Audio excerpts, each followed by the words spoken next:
we're recording. I think we're recording. Yeah, All I think right. we're recording. 318 with Dale motherfucking Comstock. The American Badass Chronicles, Volume 3. Going through his book, American Badass, which will be stickied in the top comment and link in the description. And, dude, I was saying this yesterday to my buddy. I was like, man, doing podcasts with you and or Ted-Eye is like fishing with dynamite. You guys go out, everyone watches it. The average view time is up, all the comments are up, the likes are up, the shares are up, and it's just slowly dawning on me. I'm like, why am I even having anyone else on the podcast? This is where all my gold is. But Well, you got some more good guys coming on board, man. Gary O'Neill, American Warrior, Jim Smokey West. These are two badasses, man. yeah, And we talked about that last week, in the last podcast. And these guys were I had 6 mentors, as I mentioned. My father, my grandfather, my uncle. My military mentor was Gary O'Neill. mm-hmm. And then Jim West was my martial arts trainer, instructor, mentor for a long time. Still a good friend of mine. And then lastly, I mentioned David Fabricius. He's also a world-class coach, entrepreneur, and things like. I learned a lot about business from this guy. So, but Gary and Jim right are up there, man. They really are. They literally are two badasses that you don't ever want to get in a fight with. Even at their age now, they will freaking hand you your ass, man. Pretty amazing guys. So they got some great stories, dude. Great story. In fact, it'd be awesome if you can get them on at the same time and tell some of their stories. Oh my God, man. I mean, holy Jesus. Not the guys you want to meet in a fight for sure. Yeah, So, anyways, I've wanted to link up. I've wanted to link up other guests whose like paths have crossed, and it's always difficult. But like I don't know if I could get him to do it. But one I've wanted to do was obviously you were in Operation Acid Gambit, right? You're the door breacher at Modelo Prison to get CIA agent Kurt Muse. But yep. obviously y'all's ride is 160th SOAR, and I've had on Mike Durant 160th SOAR, and he was in Operation Acid Gambit. Granted, he flew the Blackhawks, and you guys took like the Little Birds. So Right. but yeah, We had we had a couple Blackhawks in the formation, yeah, command and control, yeah, the C3 birds. So yeah, yeah. Oh yeah, I just thought that would be cool. Like 30 years later, you get a couple guys from the same operation. I always thought that would be. Yeah, I tried to do it with the Apollo Moonwalkers. I was like, oh, I got one. I'm gonna get another guy that's walked on the moon, and their agents were just like, no. And I was like, okay. It's like, Really? yeah, yeah. I was like, fuck. I mean, dude, these guys do like $100,000 keynote speaks, and I'm like, Really? yeah. No shit. They walked on, yeah, they walked on the moon. Yeah. So what? I can do the moonwalk. Yeah. So what? I can do the moonwalk. Dale Comstock, Sunday, January 17th, 10:06. That's it. You walked on the moon. So what, dude? Goddamn. If you know where I've walked, man, I've walked some crazy places. So Dale's like, I can clear a room in under a second. I don't give a fuck about the moon, man. I can take down. I did the long walk for Delta selection, man. There ain't too many guys that was able to do that. I can tell you that. Jesus Christ, that's a hell of a walk. But yeah, so everybody's listening out there. We're kind of shooting the shit, but I'm not going to go through who am I if you don't know. Well, just Google it or whatever. Yeah. But there's two previous episodes. We did American Badass Volume 1, Volume 2. This is Volume 3. So just go back to the last Sunday and the Sunday before. Sorry, go on. Yeah, no. So I'm actually calling you from Bali. I'm living in Bali. I have a home in Florida also, but I maintain that, as I mentioned before, for my daughter. She's 11 years old, so when I go back, she and I have a home together. But my home, for all intents and purposes, is right here in Bali. And I have a business here that's kind of in the final throes. Hopefully I can get it, do some CPR and get it to resuscitate. But as COVID's killing everything, man. But there's other opportunities here. So I'm still kicking. But so I'm calling from Bali. What a cool place, right? I live here. It's paradise, literally. And but it's got its issues too with this whole virus bullshit and the social distancing, mask. You have to wear a mask in the car. They've really lost their mind here, but you just kind of put up with it. You just kind of you just do what you got to do, man. You get caught, you're like, oh yeah, mask, yeah, I forgot, put it on and drive off, take it back off. You know, it's just stupid stuff. You know, or if you're an expat here, you know, they, you know, you got money, so they'll, you know, hey, you got to, you know, pay the fine. You usually give the guy like $7, you know, and that's a lot of money for them. And you're good to go. And if you're an Indonesian, you can't pay, you know, they'll make you get off and do push-ups or something on your motorbikes. Really? Just weird shit. Yeah, just weird stuff, man. That is weird. I can go on with the weirdness, but some of it's just crazy, man. The corruption and stuff like that, but not here to really talk about that. So anyways, calling from Bali, other side of the world. It's 11 p.m. Sunday night. And I'm 13 hours ahead of Eastern Standard Time, which is cool. But so what I was going to do is continue on with American Badass and going through the next chapters. The next one being autogenic conditioning, the mind game. Talk a little bit about that. And why did I include that in the book? Well, actually, the reason I included American Badass is because people ask me all the time, man, Comstock, how the hell did you do all these things? You know, what is it that got you through this stuff, right? And I can tell you it's not willpower, man. It's imagination.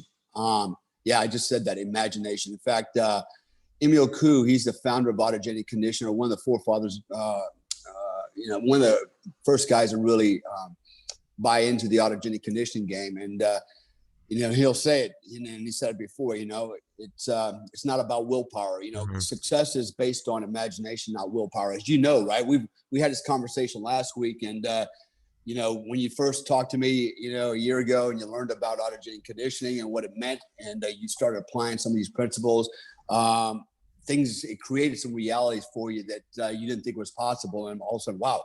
It came about. So for everyone listening, sorry to interrupt, Dale, but that is something I have to tell is last March. So learning about that, and I've been meditating since 2008, but last March I remember reading Dale's book, and he was talking about autogenic, and I won't spoil it, but went into where, in short, you don't tell yourself what your goal is. You choose your goal, but then you tell yourself you already have it. And again, if anyone else tells me this, I'd be like, that's great. Like, pass me the bong. What are you smoking?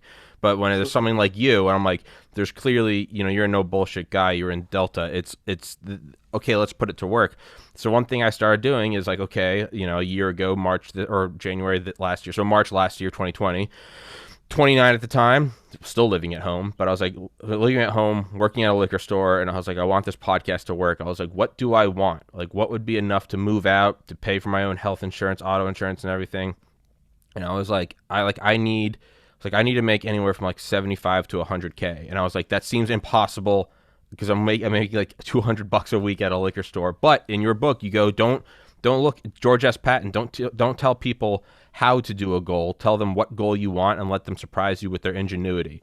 So I just every day meditating, I'd get into a deep state. And when I was at the deepest state, I would tell myself, I'm making $75,000 a year. I'm making 75 to 100. I make 75,000 to 100,000 a year doing this podcast. Here we are a year later, and the number's somewhere in between there. But I'll leave it at that. But that's insane for me. Sorry, go on. Yeah, no, and so the reason I included in this book is because it really is the reason I was able to succeed at so many things in life and continue to succeed at them, because I'm getting even better and better at it. I'm getting a better understanding of it, all the intricacies of it. And it's amazing. So when people go, Comstock, how the hell did you do all these things?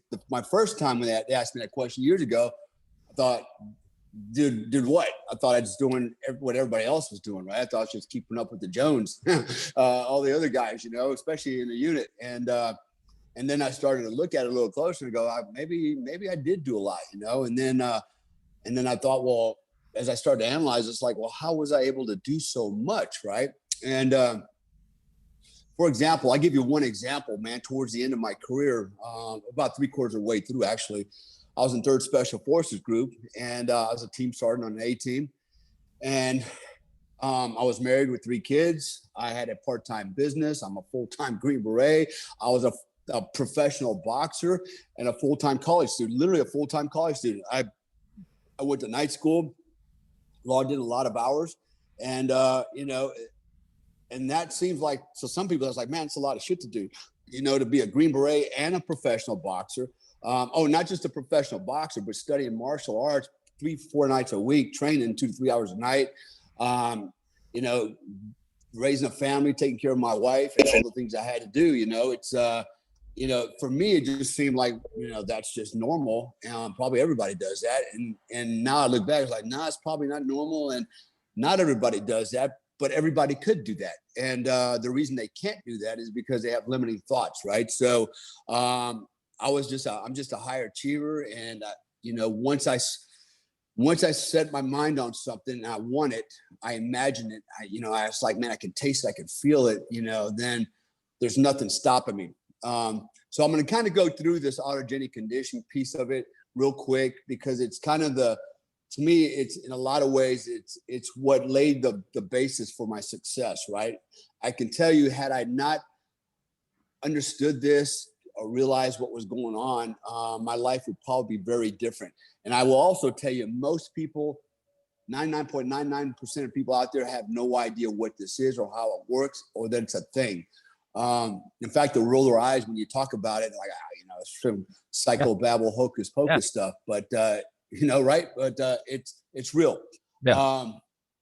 And so, I want to actually, so you said something a minute ago that I wanted to, it basically spurred a thought, and I just want to throw it out there real quick. So, I do leadership coaching, not just leadership, performance coaching, right? Called optimal performance coaching. And I talk about a lot of things. I talk about autogenic conditioning. It's really central to my coaching program. I talk about physical fitness, but not just physical fitness, but what actually happens to your body, the nutritional side of it. You know, I'm a naturopathic doctor, so I made it, you know, I studied, you know, natural health and alternative medicine. So, you know, I apply those principles and everything I've learned into my trainings, because you can't be an optimal thinker. You can't be successful if your body's, you know, a wreck, right? And so you're not going to get to the objective if you got flat tires on the car. So you got to make sure that the vessel is running at 100% plus, right? Because why? There's another element to this. I won't get into it, but it has to do with frequency and energy, right? And your body is like a battery. And if this battery is like, you know, on its last charge, you're not going nowhere. The third element is the ether, right? Which is tied into the autogenic conditioning. So I talk about mindset, leadership, and then the ether, which is the autogenic conditioning piece of it. It's also known, well, not known as, but I call it spinal tuning, right? Mm-hmm. So there's these three phases of this thing. So going back to the mindset, when I talk about mindset, I talk about leadership. And so you said something about General Patton, right? He said, don't tell the guys how to do it, just tell them what to do and let them figure it out. And you know what? My dad, the first leadership lesson I ever got was from my father. When I was in the Army, or when he was in the Army. And I was probably, you know, like, I don't know, 8 years old. I still remember we were in Germany, stationed in Germany. And my dad was a great soldier, man. And he would come home from work. It didn't matter what time it was. And the first thing he always did, man, it was spit shine his boots. Not just polish them with a brush, but spit shine them every night. I learned how to spit shine boots from my dad because I started doing it for him, right? You know, lighting the shoe polish, you know, melting it, you know, and spitting on the rag, you know, and it just, you know. But anyways, every night he did that. And I remember one night he said, he asked me, you know, a question. He goes, son, he goes, if you're, you know, in his case, he was a platoon sergeant. He goes, if you're a platoon sergeant and imagine that you had a fence that was 10 feet high, you know, and maybe 20 feet square, had barbed wire on it. You know, there's no gates on it. You know, you couldn't climb under it, you know, you couldn't crawl under it. And you had a platoon formation and you needed your platoon to form up on the inside of this fence. He goes, how would you get your platoon in there? Right. And I thought about it. I was like, well, you know, helicopter, no, that won't fit, you know, parachute, no, that won't work, you know. I'm thinking all this stuff and I'm like, I don't know. Right. And he goes, simple. He goes, you call your platoon attention, you tell them to fall out and fall in on the other side of that fence. Right. Basically what he's saying is you can let them figure it out. Right. Yeah. And I thought, wow, that's genius. Right. So that was my first leadership lesson in life. Right. From a soldier, my father. So I brought that up. I wanted to bring that up because I think that's I think it's key, man. So anybody that's in the military out there or in a leadership position, Okay. Whether you're in a civilian corporation, whatever, right? If you're leading people, and there's a difference between leading and managing. Okay. I'm talking about a leader, man. If you're leading, think about that for a minute, man. That's how you grow. That's how you grow people. That's how you grow your team. That's how you grow your company. And that's how you achieve success. So with all that said, I'm going to roll into the autogenic conditioning piece. All right. So this is actually how this happened. This is how I stumbled upon it. And again, remember, this has a basis to the rest of my life. It has everything, and there'll be another story when I go through Delta the operator training course, where this actually saved my ass and kept me from getting canned. And it's been the basis for all my success. Okay, I've owned 4 companies now. I've sold 3 of them, and I'm just growing. And I'm able to do all these things, be a professional athlete. Everything I've got in life is because I learned this secret, if you will, about mindset and autogenic conditioning. So here goes the story. So this is what happened to me. So growing up, I lived in Germany quite a lot in American concerns and housing areas, because my father was in the army. And the big pastime there was intramural sports, right? Kids, basketball, football, baseball. That was it. And that was, everybody lived for that. All the parents, that was what Saturday and Sunday to go out and watch the games. During the week to watch the kids, practice, because there was nothing else to do. And so this was a big deal. And I was a jock. I was, as a kid, I liked sports. I wasn't very good at it. In fact, I sucked for a lot of reasons. I didn't have a lot of confidence. I was small. I was a runt. I was kind of timid. I was shy. I was the runt of the litter, right? Even though it's just me and my sister, I guess I was the runt of the 2, but I was a runt, right? And but I really wanted to be like, the rest of the boys, man. I just, I wanted to do all this stuff. I just didn't have the confidence. And so anyways, I was about 14 years old. And in my particular neighborhood called Pattonville, which was in Stuttgart, Germany, we had 2 baseball teams just in my community alone, right? The Pattonville All-Stars and the Pattonville Royals, aka the Bad News Bears, if you ever watched that movie, right? And we were the Bad News Bears. And why were we the Bad News Bears? Because there was one coach who's been there for a while, right? So he knew who all the good players were, all the good kids were. So when it came time to picking teams, he got all the good guys. And my coach was the new guy in town, and he didn't know. And he just, he picked the leftovers, which was guys like me, which was like really bad. And so what ended up happening, so the teams were selected, and, I played left field. Sometimes I was left out, but I wasn't very good. And that's why I put me in left field, because I couldn't do a lot of damage. And I couldn't help the team a lot either. But, I was out there and I wore a uniform, and never got any grass stains in it or anything, and I never had to wash it because I just stood around in it all day. And, but one thing I had, man, I could throw a baseball. I had a pretty good arm. Just had a good arm, right? I couldn't catch for shit, but if I got my hands around that ball, I could throw it, right? And so what happened was, on one particular day, I think it was Saturday or Friday, we had a game against the All-Stars, right? The Royals versus the All-Stars, the best of the best of the best against the Bad News Bears, right? This was going to be a shutout, and it was. So we had the game, and I remember our catcher got taken out, right? We had one catcher who's pretty good, but a guy was sliding at home base, need him in the groin, and that was it. End of the season for this guy. He was out, right? So now we're minus the best catcher, the only catcher we really had on the team. So we lost the game. The next day we had practice. And no, actually, let me back up just a little bit more. I was playing always left field. This particular day, my coach said, I need you to play third base.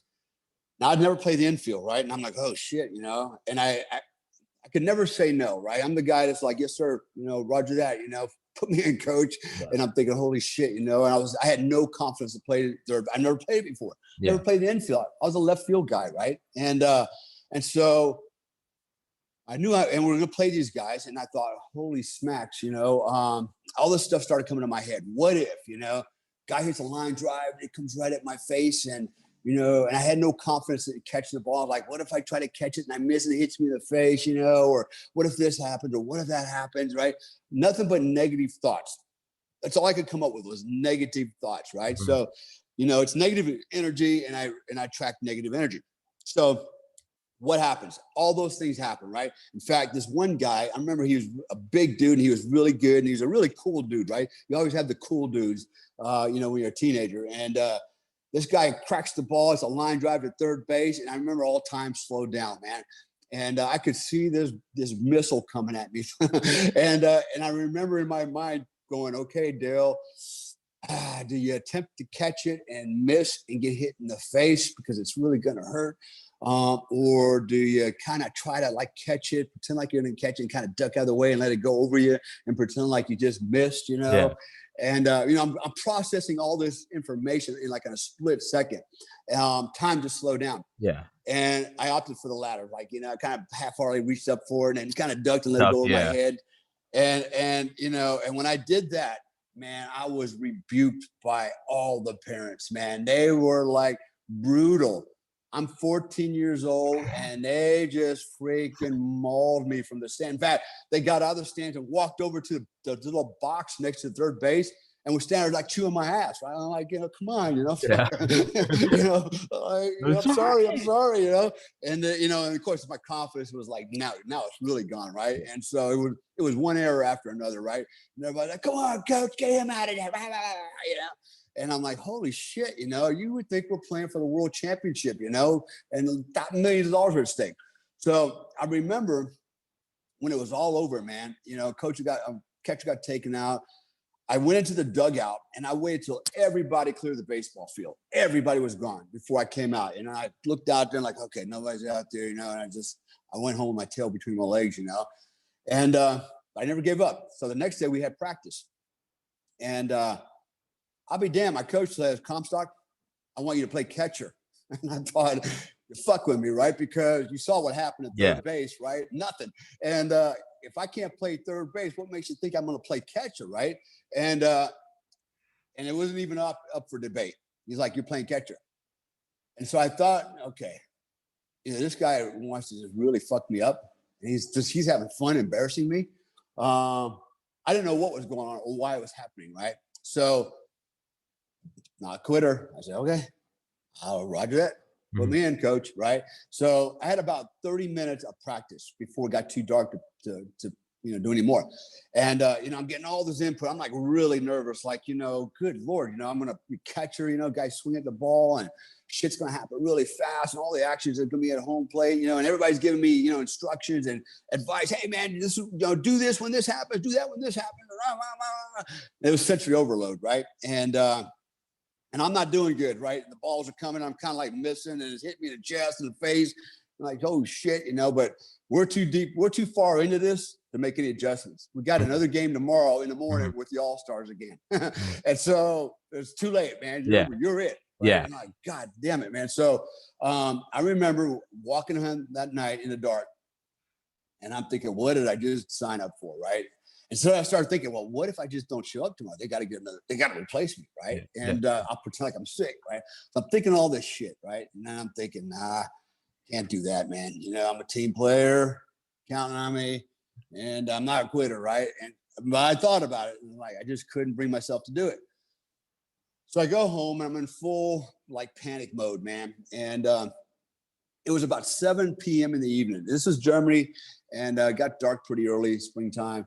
And I go to bed, and I still remember, I had a little boom box because those were really popular back then. Mine was an Iowa, AIWA, had the little dual speakers on it, got it for Christmas, and had my cassette in there with my jams and my little headphone.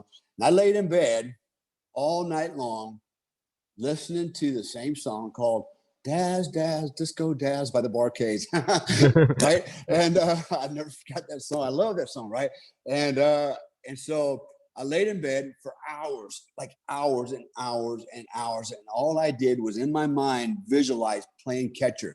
I saw myself catching every ball. And if I couldn't catch it, I saw myself stopping it with the chest plate. God damn it, I stopped it with my face that's what it took, but there's no way it's going to get behind me. Yeah. I saw myself making double plays, triple plays. I saw myself throwing dudes out. I just saw myself not making any errors. And I in my mind, I visualized every contingency, every possibility, and I saw myself acting on it to the point where I could feel the ball in my hand. I could feel the thread. I could feel the impact of my catcher's mitt.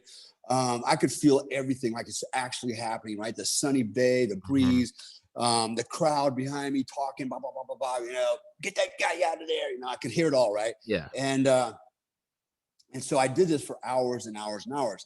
And at some point, I finally fell asleep. And I woke up. It was about 7 a.m. in the morning.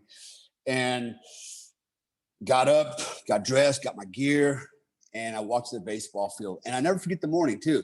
It was a spring morning, sunny, a lot of dew on the grass, clover leaves and stuff.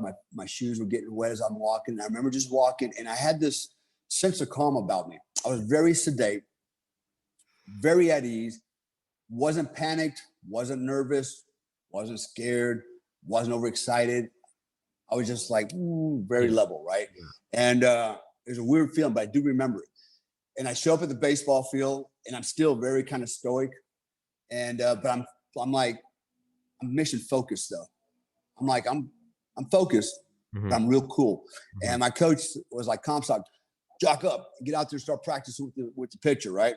And I'm, yes sir, I'm putting it on, and all of a sudden, then it happens, right? Here comes the parents. They see me putting the catcher's gear on, and they're like, "What the hell, coach?" Right? And like a bunch of hyenas, man. They're all over me. Yeah. And they're not even, they're not even being discreet about it, man. They're just openly calling me a shithead, Yeah, exactly. And I'm like, damn, man.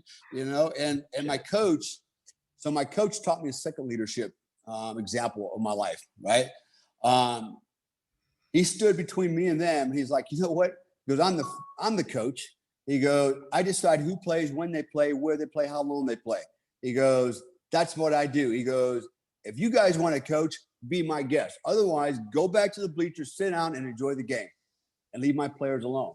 Right? And I'm like, damn. And they were like, they all stormed off, right? And but I remember watching them stand up to these parents, right? And I'm like, wow.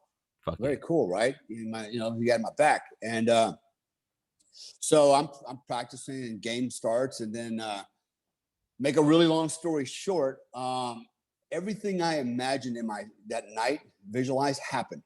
I made double plays and triple plays by myself. I was a one-man baseball team. Not one ball got past me ever. Never got past me. I mean, there were dirt balls. I'd stop them with my legs, my balls, if that's what it took, my chest, my face. But they were nothing's getting behind me. I was catching pop flies, double play, hitting dudes out on second base, third base. I was a one-man baseball team. 0 errors, man. 0 errors.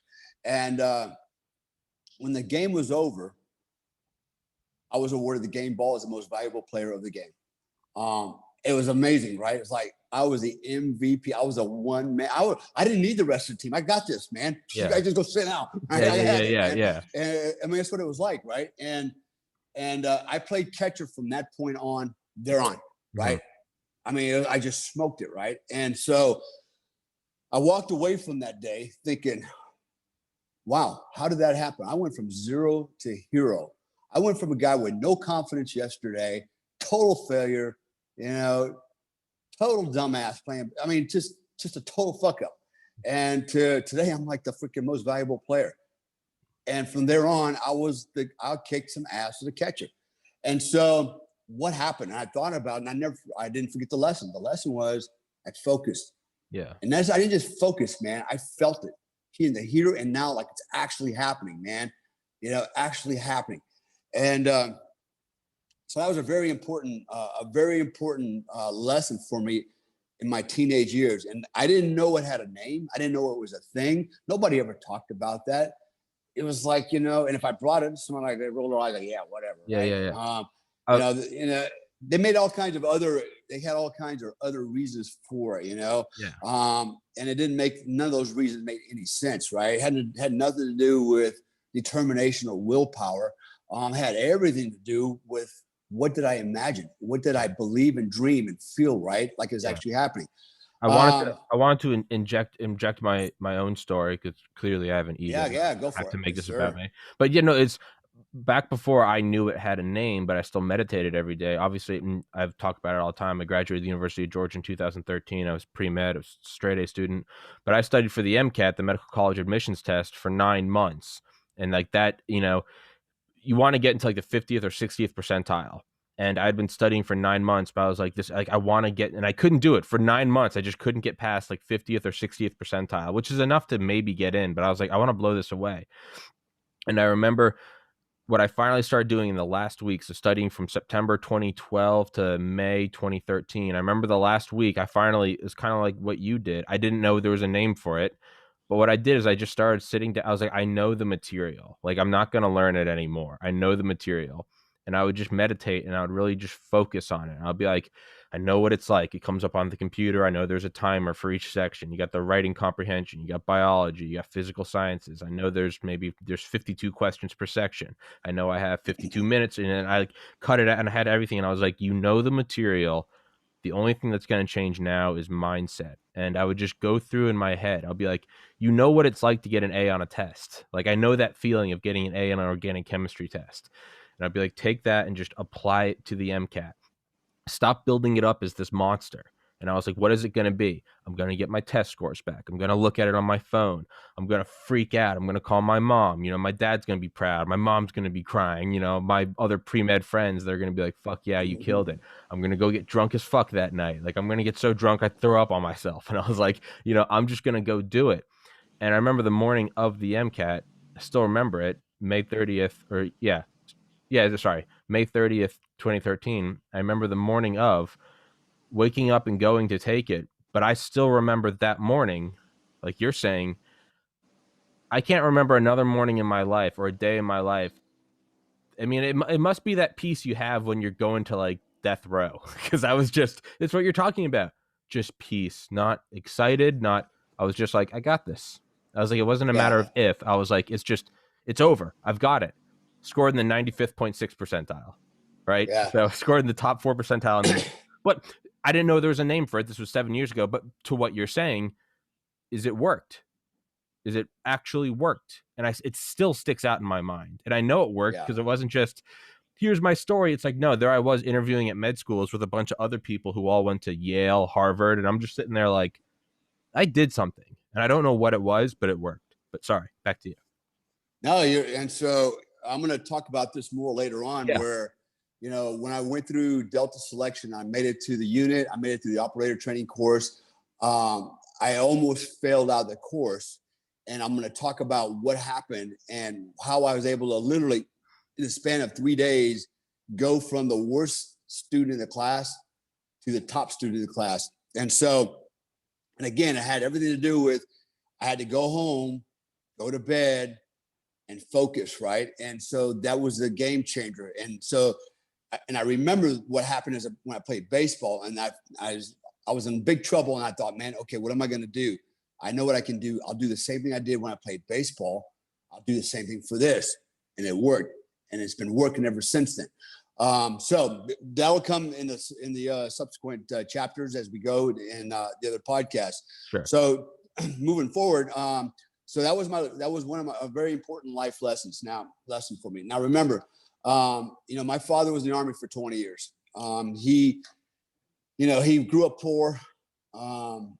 No white privilege there. I mean, literally grew up really poor, man. Out in the desert, on the east side of the Sierra Nevada mountains in a place called Bishop, California. He had an 11th grade education and joined the Army. And so he joined the Army, ended up in Germany, and then he met my mom. My mom had a 9th grade education. They got married. My mom had me when she was 17. He was 20. And then, and here I am, right? So what happened was, moving forward, nobody on either side of my family, right, had a college education because they were all, they were just poor. Yeah. They couldn't afford it, right? Dad 11th grade education, my mom 9th grade education. And they did what they had to do. In fact, my mom, her only job skill was she was a seamstress. She learned that in school, how to sew, right? That was it. So my father really wanted me to be the first college graduate on both sides of the family, right? that was really his intent. That's all he thought about. It was like, man, I want my son to be the first. I want to start elevating the family, right? And and I knew that. But the reality is I sucked as a student, man, for a lot of reasons. I went to 4 different high schools in 4 years, right? In fact, I started 1 year like three months late because my dad, we were rotating and ETSing, and we'd ETS in the middle of the school year from Germany to the United States, and I'd go to a new school, and I could never catch up. And it's not because I'm necessarily stupid. It was just because I could not catch up and assimilate fast enough. So I was just barely hanging on, with, C's, D's, and F's, man. If I got a B, I did really good. But I was averaging D's and C's. I was terrible, man. And I had no confidence, man, no confidence. And part of it is just the situation created this, this feeling for me, because I just, everything was a fail. Every time I started school, I started late, different schools, and trying to assimilate, make friends. And, and anyway, so what happened was, I missed the Army, right? The Army life, because I'm now living in the civilian world. In fact, we had moved to, my dad retired, and we moved from Fort Huachuca, Arizona, up to the Bay Area, San Francisco, right? He got a job up there with a company that was radio electronics, because he was, his background was in communications. So now, we're really like fish out of water, right?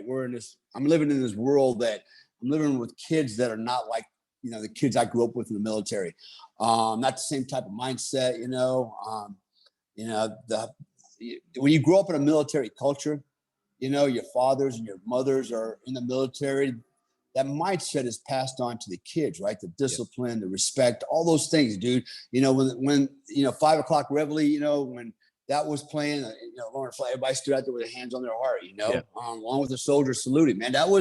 That's the culture, man. That's military culture. Yeah. And, and people out there will scoff at that, like, and I said, to hell with you, man. You know what?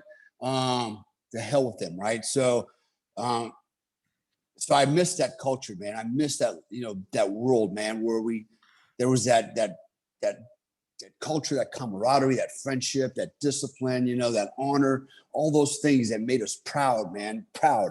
And so I couldn't wait to go to the Army, right? And I didn't want to tell my dad. And I just thought about it all the time, like, man, I want to go back. I want to go back to that life, And then we moved to Sacramento. And one day, I'm looking in TV Guide, right? I open it up, and they have an advertisement in the middle. And it was an airborne ranger coming out of a jungle. I'll never forget. It's like I can see it today, right?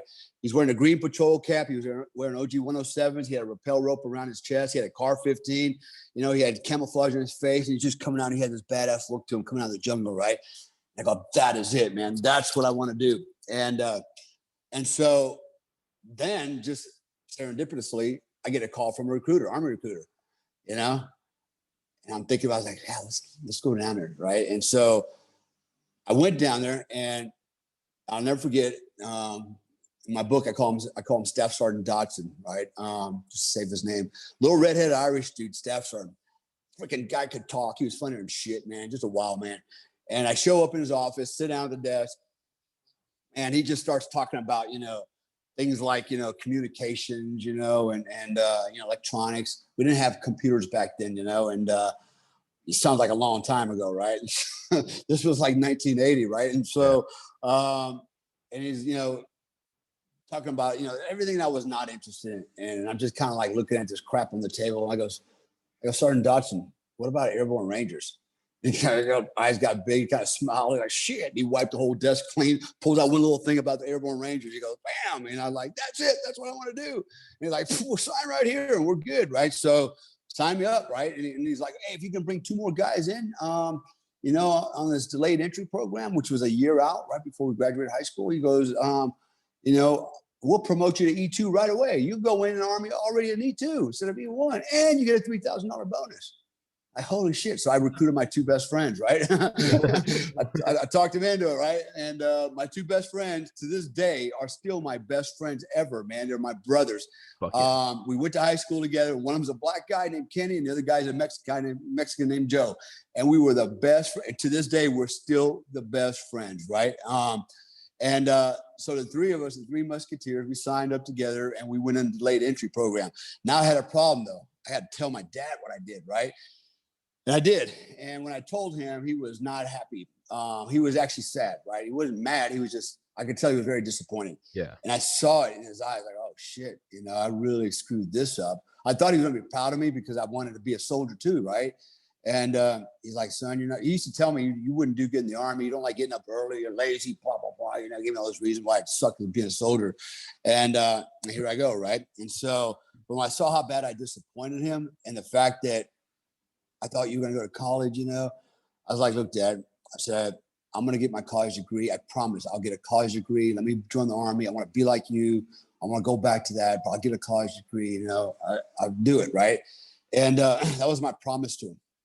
So the year went by, and, you know, I went in and, you know, and actually all three of us went in and so we're supposed to go to Ranger School. Well, that somehow didn't happen. Like, oh, by the way, you know, no, we can't send to Ranger School. There's been a change, you know, no slots. Just go to the 82nd Airborne Division. When you report to your company, tell the sergeant major you want to go to Ranger School, and you just, you know, take care of it real quick, and you can go to Ranger School, no problem. It's that easy, right? Yeah, right. Bullshit. So, you know, like, oh, okay. You know, we'll do it. So, yeah, that never materialized. You go, hey, gotta go to Ranger School. Like, fuck you. There's like 1,000 guys in front of you. You know, you're not going nowhere. It's like, you know, okay. I keep digging them foxholes deeper, right? Yeah. And like, oh, yes, sir. I used to watch you as a kid play baseball. You suck. You're like, fuck. So, yeah, so anyways, ended up in 82nd. I was in an infantry company, 2nd Battalion, 325th Airborne Infantry. And then we had a really good company. Actually, we had a great platoon. Our platoon won the what they call the annual RTEP every year, which was there's 15,000 paratroopers. Not all of them are infantry, but most good. You had 3 brigades of infantry, and they would test us right in the field, test our maneuverability, you know, and you know all our combat skills, you know, and then they would designate, you know, the platoon, one platoon as the best platoon in 82nd. It just happened to be my platoon, right? Which is pretty cool. And so we were the, you know, the best of the freaking dumbest, right? I mean, when I say that, I mean, that's all we did is dig foxholes and shoot things, right? And get shot at. That was our job. And so we got designated as, at the time, General Lindsay, he was the airborne commander, said, I want to start the alert program again, right? Just like in Vietnam. And so he took my platoon because it was the best of the best of the best. And we became the 82nd Airborne Division Long Range Reconnaissance Platoon. And we were now attached to the 313th Military Intelligence Battalion. And so after my first year in the infantry, I spent the next 3 years in the LERPs. And then it was time to ETS, right? So I'm coming up on the age of 22. I'm married to my first wife. And I had many of those, but it was my first one. And we had my baby girl, right? Yeah. Which is crazy because she's 36 years old now.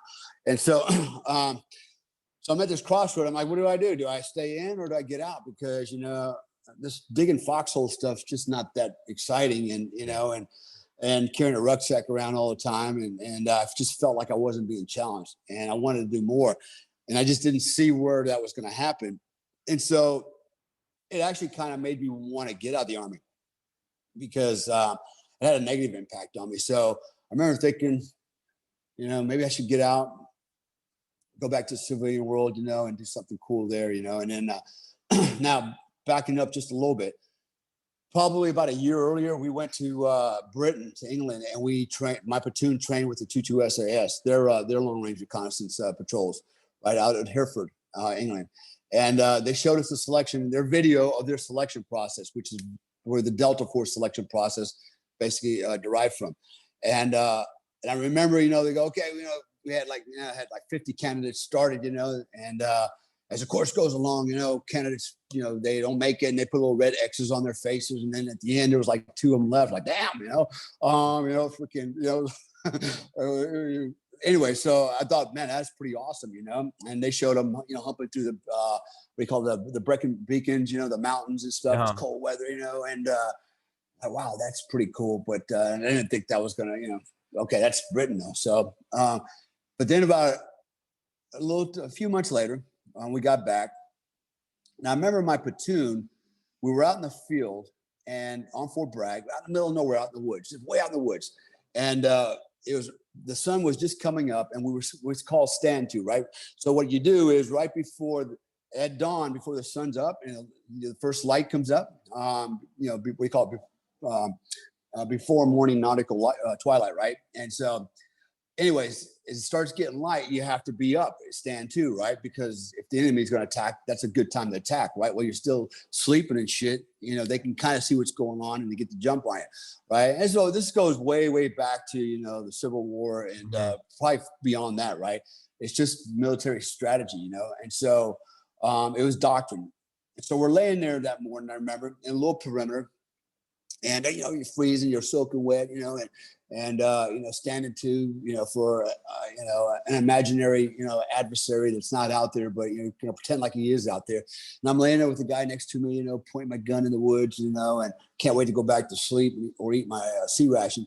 And all of a sudden I see this dude running across the perimeter in civilian clothes, right? He's wearing blue jeans, jungle boots. He had on like what do you call it? Like a flannel shirt, right? And he had a rucksack on his back. He had long black hair, big bushy mustache. And we're in the middle of nowhere. We're way out on Bragg, man. And I see this guy running through the freaking woods, man.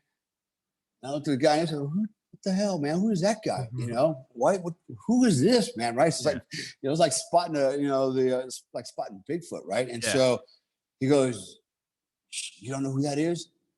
I'm like, no. And it was almost like he didn't want to talk too loud because if he spoke too loud, something bad would happen to us, right? It's like, you don't know who that is? But no, he goes, that's one of those Delta Force guys. I go, Delta Force? Who the hell is Delta Force? What are you talking about, right? And so he proceeded to tell me a little bit about it. I'm like, really? I didn't know that existed. And then I remembered that kind of sounds like the SAS guys, right? Mm-hmm. And then I became more intrigued by that. Much more intrigued.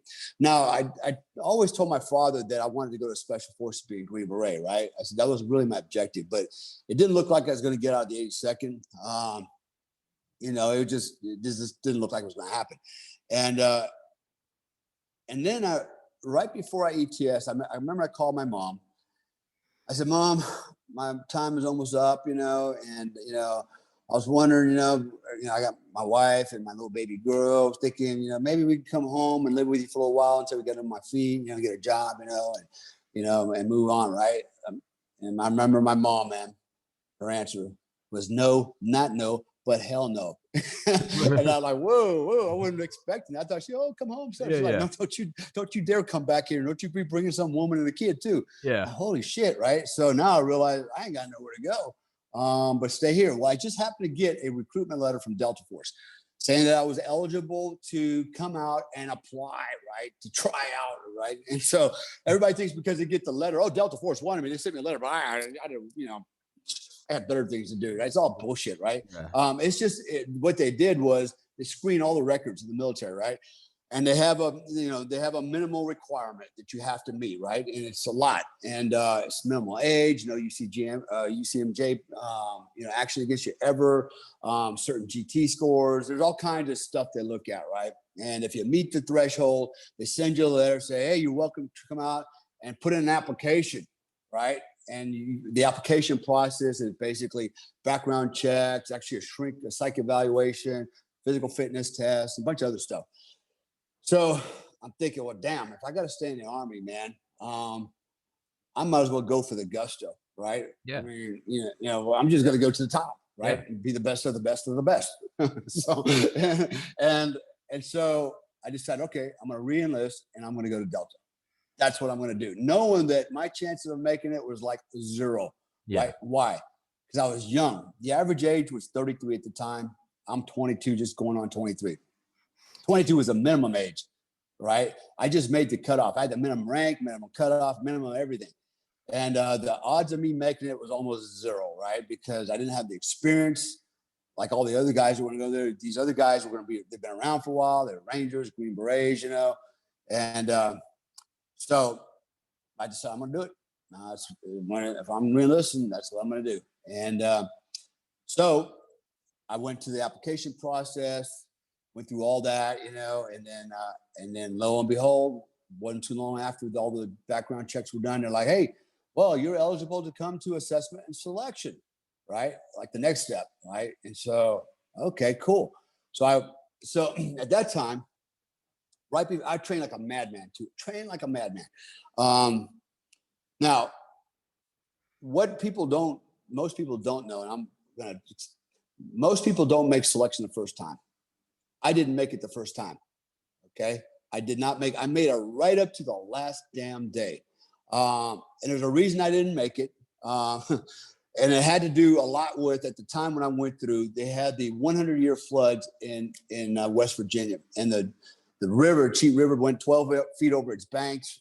Everything was underwater. Everything was lost. And basically, I was swimming through selection. I wasn't walking through it no more. And the attrition rate was super high. And I made it right up to the last day, and I got pulled as what they call a time standard. I just couldn't swim fast enough, I guess. And I remember really being disappointed. Like, damn. And what that meant was I'm going to go back to the 82nd to the Lerps, and continue to dig foxholes and shit. So I remember when I sat on the board at the exit brief with the commander, he's like, attaboy, you did a good job, blah, blah, blah, and, thanks for coming up, And I was like, you got any questions? I go, yes, sir. Can I try it again? I'd like to try it again. He goes, yeah, you can try it again. He goes, I'm going to recommend you get to try it again because you didn't quit and, you got hard. But he goes, I'm going to suggest that, you give yourself a few years, go be a Green Beret, be a Ranger, get some time under your belt, get some miles under your boots. And then, write me a letter and I'll consider bringing you back to let you try it out again. And I remember sitting there thinking about that. And I'm like, what? Fuck that. Like, I'm not doing all that just to come back. I'm doing this now. Right. And that's what I'm thinking back in my mind. I'm like, yeah, watch me. Right. Thanks a lot, sir. Yes, sir. And then I leave knowing that's bullshit. I ain't doing it. So I waited. I waited till the next selection, right? A year later. And this time I knew what I was up against, right? I said, okay, this time there is no way nothing's going to stop me. No floodwaters, nothing's going to stop me this time, right? And so I trained like a freaking madman. And I did. I trained for about 4 months straight. I mean, as hard as I could, 3 times a day. And I got a serious training regimen that I actually offer as part of my coaching program. There's a lot of guys in SF, guys that want to go to SF or try out for Delta. I have a training program for them, the same one I went through that I did. I outlined it. What did I do? How did I do it? Diet, nutrition, and it's a solid program, right? And so now I'm getting orders again. I put my paperwork in, and they approved it, right? Like, oh, I'm in. And so the same time I got a letter, I got orders to PCS, basically a permanent change of station. I was supposed to leave Fort Bragg and go to Fort Polk, Louisiana, and be part of a mech unit there, right? Basically in the swamps of Louisiana. And that was going to happen like 2 days after I would have come back, complete a selection course, right? And I'm like, oh shit. So that meant I had to start clearing Fort Bragg, turn all my gear in. I had a house I bought. I got to rent, and I'm in a little house, but I bought it. I'm like, damn, what am I going to do with the house? I got to sell it, rent it. I had a lot of stuff to do, like in this much time. And that was going to really detract from everything. And so I decided, you know what? I am going to make it this time, come hell or high water. I'm going to make it, right? And I am not going to do one thing to prepare to PCS. Basically, I was going to roll the dice. If I didn't make it, I mean, I would have had to come back and jump through my ass, literally come back and report right to my next assignment without renting my house, selling my house, turning my gear, making any preparations. I would just walk by in my house, kiss my wife goodbye, and just kept on going, right? Isn't that Alexander the Great? Alexander the Great, if you want to take the island, burn your boat. Well, that's pretty much what happened, right? That's what I did. Island, burn your boat. Yeah. That's what I did, right? It was a huge risk. But I was like, you know what? There's no way I can fail. I wanted it so bad. I saw myself make it through the course. I saw myself being an operator. I saw myself living the lifestyle, doing those operator things, I just saw it, man. Yeah. And I remember one day I was humping down the road in my neighborhood with a rucksack on, and this guy rolls by me on a bicycle, and he's got a big bushy mustache, the hairdo going on. He's got the signature pager on his side, And he kind of rides back, he button hooks back around, comes back to me, he goes, "Hey man, are you getting ready for something?" I go, "Yep." He goes, "All right, man, good luck." He knew what I was doing. I knew who he was, right? Mm-hmm. I could just tell, right? And he knew too, right? So, and when I saw him, I go, "I want to be like that guy, man. You know, how cool is that shit?" And so I want the cool mustache too. So, anyways, so I went back and it was a Hail Mary play, and I tell you what, I smoked that course. There was 110 of us that started, 6 finished, and 3 of us got selected. I was the youngest guy ever in the ever. Yeah, at the time I was the youngest guy ever at the age of 23 to make it. The other 2 guys that made it were in their mid 30s. So, and they were Rangers, Green Berets, right? Yeah. So I made it, man, and I smoked it. You know, I was always the first one done, the first one at my RV, waiting for the next guy to come in. I know I could kind of gauge how well I'm doing. Mm-hmm. Now, did I have an advantage because I went through twice? I would argue no, because you don't get the same lanes. Everything's different. And the reality is you still got to walk those mountains. Just because you've been there before doesn't mean you can fly over them. You still got to walk them, right? Yeah. And you still got to do the work. And so, and there were some moments out there, dude. I had tears in my eyes, man. I mean, really, it was very demoralizing. And Delta selection is very different from. It's the most unique selection course in the world. Okay, people talk about Navy SEALs, Delta's force selection is an individual effort. Every candidate goes through selection, goes through by himself. He either succeeds or fails on his own merit. Yeah, and actually, all the pressure that he's under, he creates for himself. It's all psychological, right? Whereas when you go through, BUDS or, Ranger school or anything else, right? You're going through as a team and groups, and you can kind of draw energy and confidence and, and motivation from the other guys, and you kind of gauge who are you doing with somebody else. When you're in selection, you're all by yourself. You got day, you don't know when it's going to end. You don't know what the standard is. You have no idea how far I got to go. When's it going to be over? How many days? Every day you just do the best you can, because those are the words that you're left with before you leave. It's like, do the best you can. Like, what does that mean? It means do the best you can. Yeah. Fuck, the best I can is like wide open. But how long can I go wide open? Do the best you can. So, and he's good enough or it's not, right? So all the pressure you're under is on you create it, you're on yourself. And trust me, man, when you're under pressure like that, it's a matter of time physically when you break down and there's nothing left in the tank. It affects the psyche, and you literally see who you really are. And I can remember standing out in the woods by myself, looking at myself, crying, going, "You freaking pussy, man!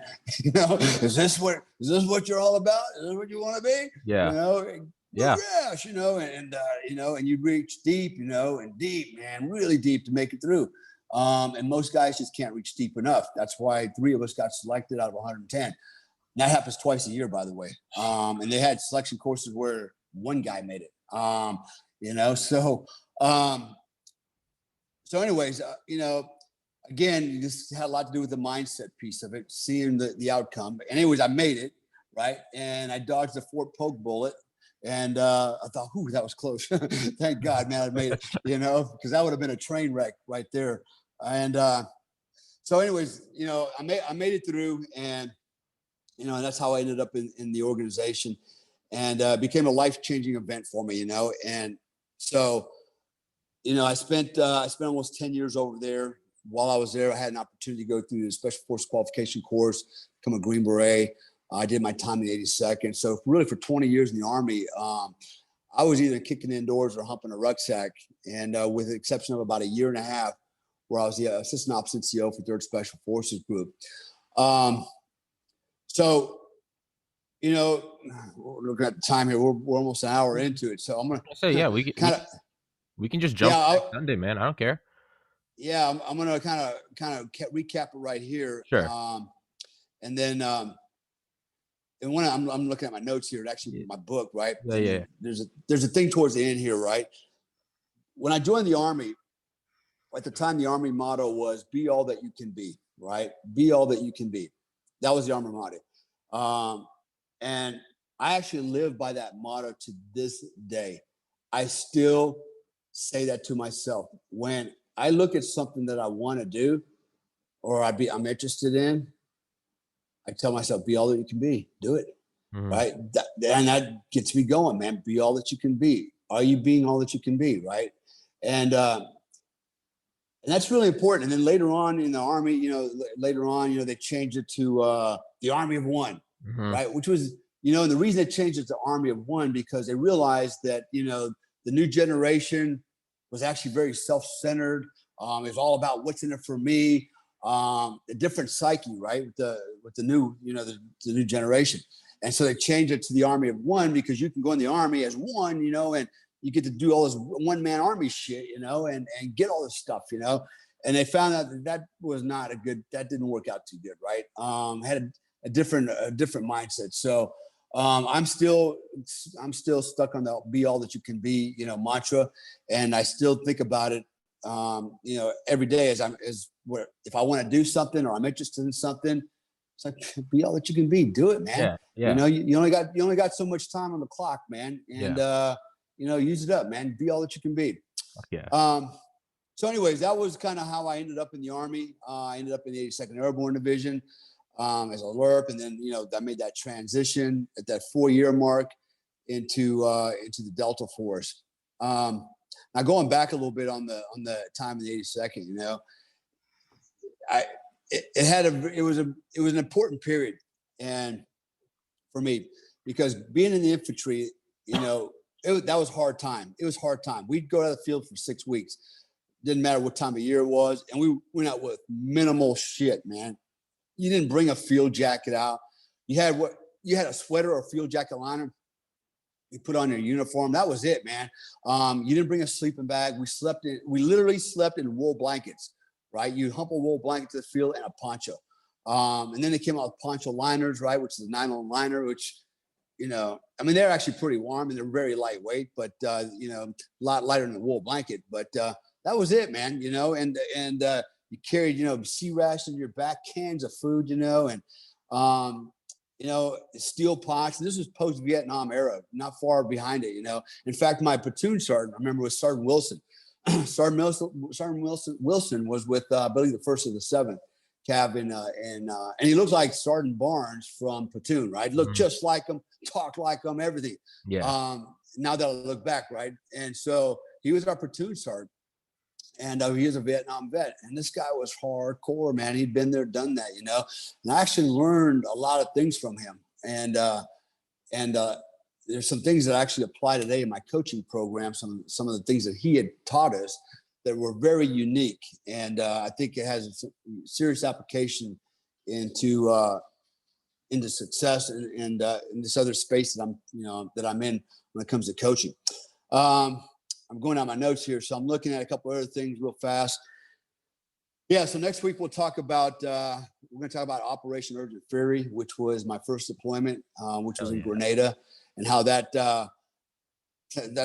that's actually a funny story. And when I tell people the story, they're like, no way. And I'm like, yeah, way.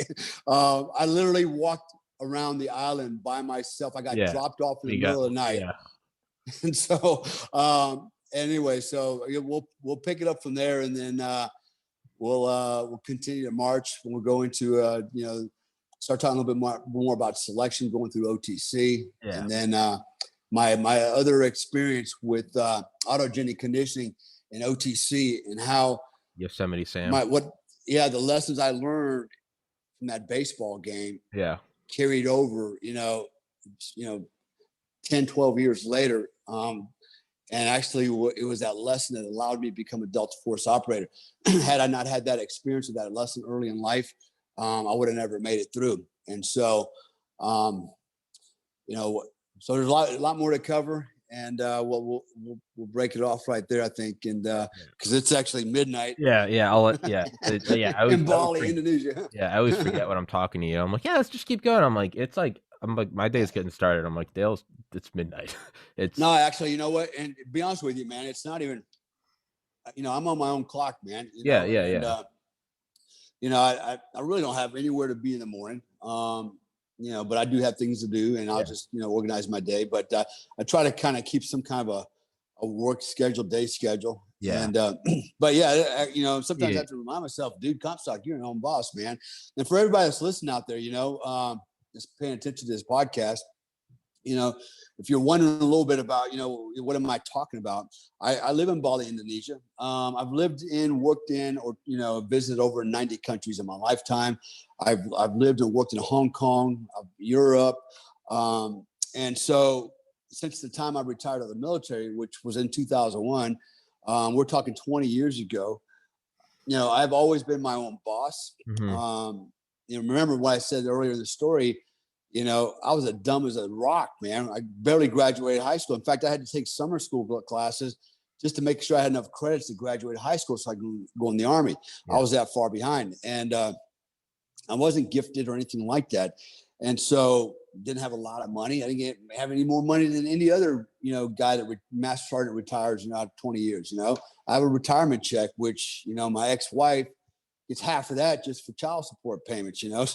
So, you know, and, you know, taxes for Uncle Sam, you know, all those lazy ass bastards who don't want to work, you know, I got to pay them too. And so, so here we are. Right. But I've created my own reality, and, you know, I live a life where I don't have a boss. I haven't had a boss in 20 years. I did a lot of cool stuff. Most of you know, or some of you probably know, I spent 9.5 years with OGA, doing the same stuff I did in the military. You know, as of the last 4 or 5 years, you know, I've been working as a mercenary, a real mercenary, not, you know, Blackwater contractor, but, you know, I've worked for foreign governments. It was all above board. So I've still been in the fight, so to speak, fighting against the global war on terrorism. In my 50s, I'm 57 now. And, but I live my own life. I get up when I want to get up. I go to bed when I want to go to bed. I answer to nobody. I hustle for my money. If I don't hustle fast enough, then I got problems. People aren't going to eat, you know. I got a lot of mouths to feed. But you know what? It's nothing. There's nothing like the hustle, and there's nothing like, you know, being in charge of your own destiny, your own success, and being responsible for your own failures. And there in that is a lot of, you know, there's a lot of peace in that, you know, when it's not a lot of stress for me. I never stress out. You know, if I wake up one morning and go, damn, I'm out of money this month, you know, shit, you know, I don't freak out like, oh my God, what if I don't find any money? I always make money. I always find a way to make money. I'm always making money. I'm always spending money. I'm always losing money, right? And I'm always making more money.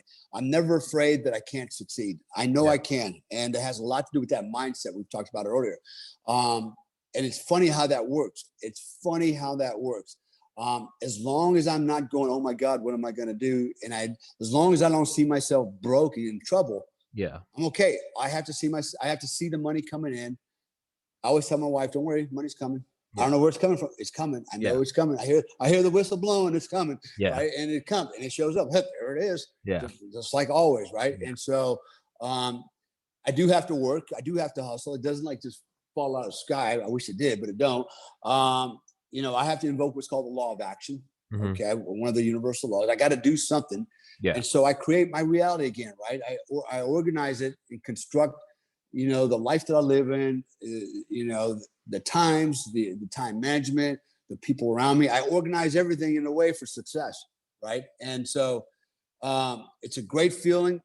Anybody can do it. And if you're listening to me out there, because I have a lot of coaching clients that come to me and go, dude, I'm in a bad place, you know. I'm in a job that sucks, or I just lost my job and, you know, I don't know what to do. And the first thing I always tell them is, you know, change your way of thinking. Stop thinking like that, right?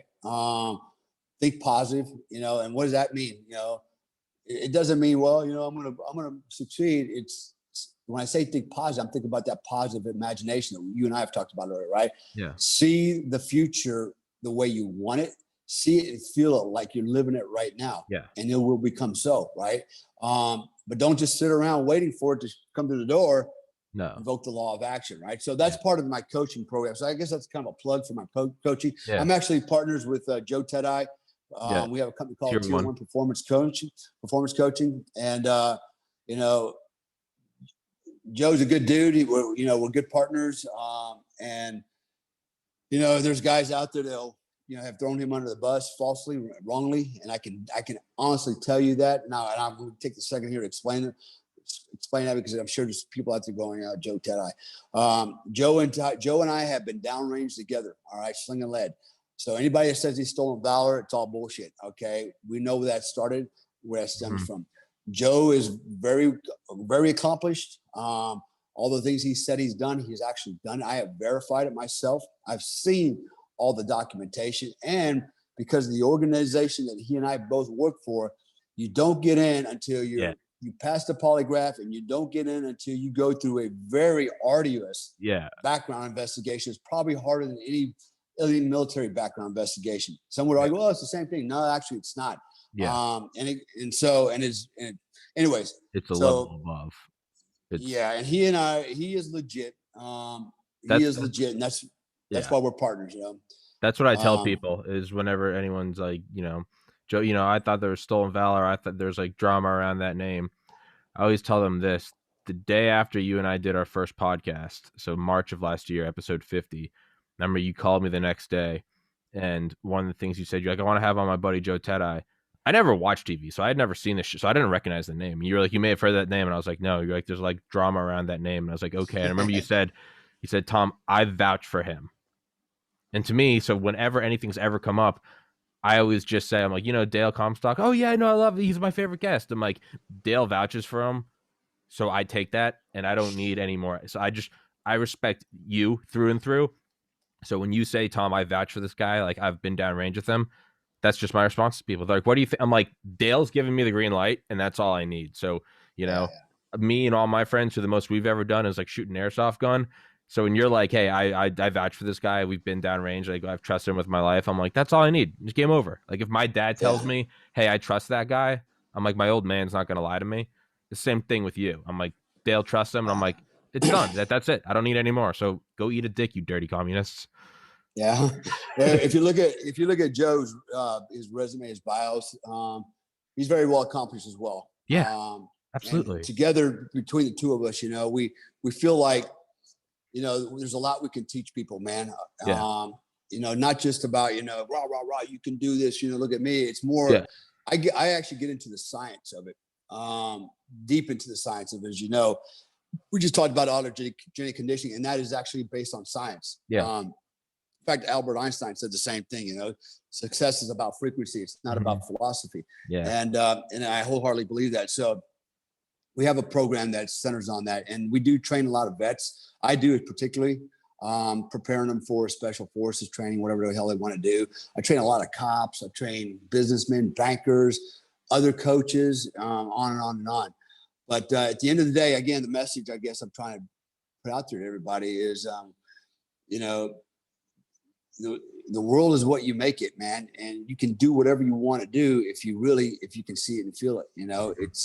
It's yours, man. And what I'm doing right now, nobody invited me to come here to Bali. Actually, I was chasing my wife at the time, who was my girlfriend. I was chasing tail. That's how I ended up here. and after I showed up here, I'm like, hey, man, there might be some business opportunities here.